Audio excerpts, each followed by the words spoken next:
Sabrina. What about Sabrina? She's in a coma. Kahapon nung binisita namin siya, nag-convulsion lang siya, tapos ngayon nasa coma na? Bako, ano nangyari? Akala ko okay na lahat. Bakit buhay pa rin si Sabrina? Hindi ko po talaga alam kung ano yung gusto niyang sabihin sa akin eh. Pero kailangan kong imbestigahan to. Tama ka, Lilet. Kahit ako, nagawa ko ng paraan para malaman natin ito. Sino kaya ang may galit kay Sabrina? Sino ang gustong pumatay sa kanya? Ano to? Ako ho si Attorney Lilet Matias. Maghahabla ka? May karapatan ho talaga si Philip sa mga naiwan ng ama niya kahit na illegitimate child siya. Karapatan? Anak siya sa labas. Wala siyang karapatan. Paano kung may nalalaman nga talaga si Sabrina na pwedeng makasira kay Attorney Allen kaya gusto siyang patahimikin? Kailangan natin malaman kung sino yung kasabot ni Attorney Allen.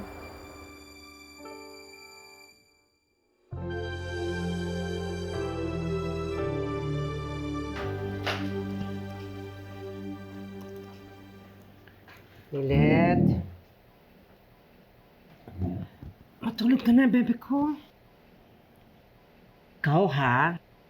Napapansin ko lately, palaging late ka na kumatulog. Parang ang hirap po kasi talagang matulog eh. Lahat po kasi nang nangyayari nitong mga nakaraan, parang ang bigat sa dibdib. Isara mo na muna yan. Bukas na ulit. Ano ba yung bagong kaso minahawakan mo? Yung doon po sa illegitimate child na gustong makuha yung karapatan niya. Patay na po kasi yung tatay niya.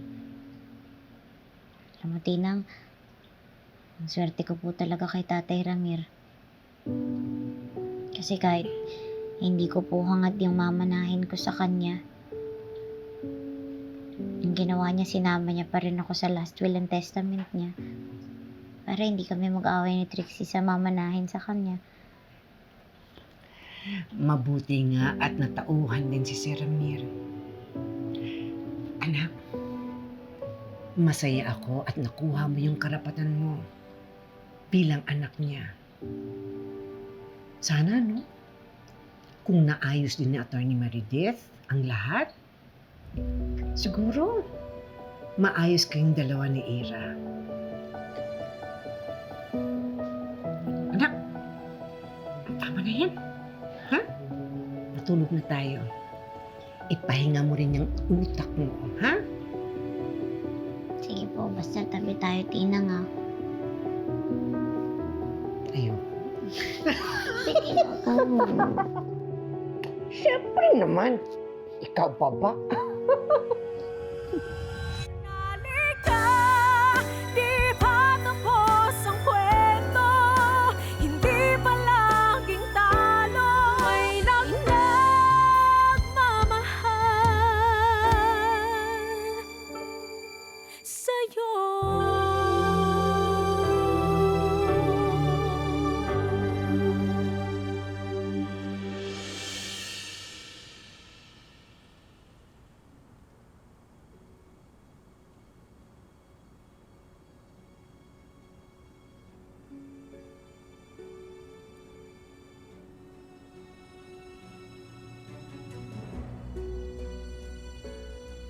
Talaga bang pinagawa ka ni Mom?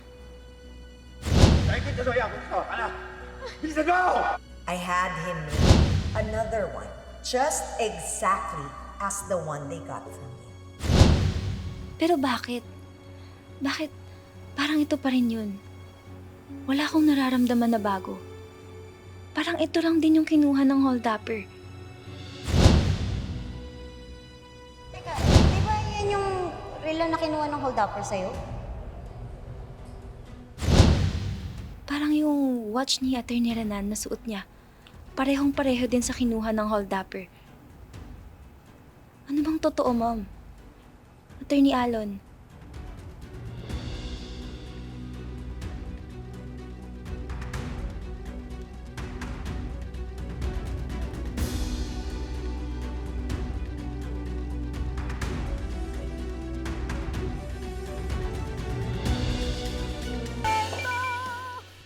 sir. Morning, Martha. Thank you.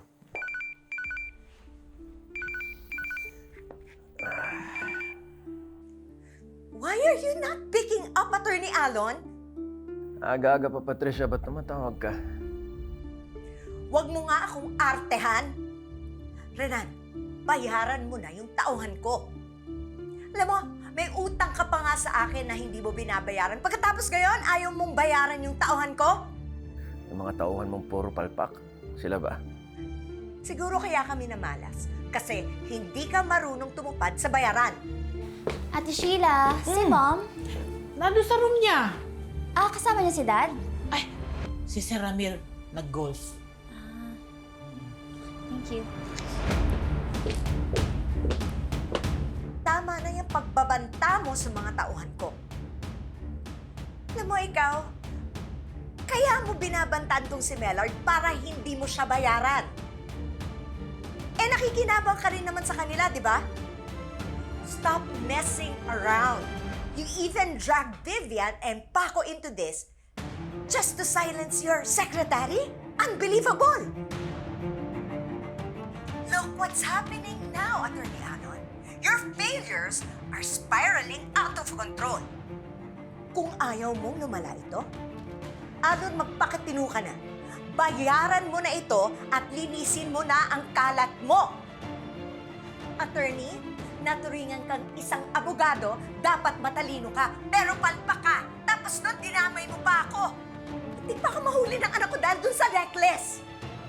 Ay nako, buti sana kung ang madadamay lang dito at ang tuluyang mawawala sa mundong ito ay yung unanong yon.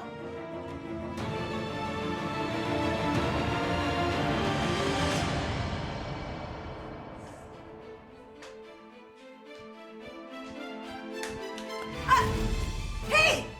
Give me back my phone! Akin na yan! No! I don't even know you anymore, Mom.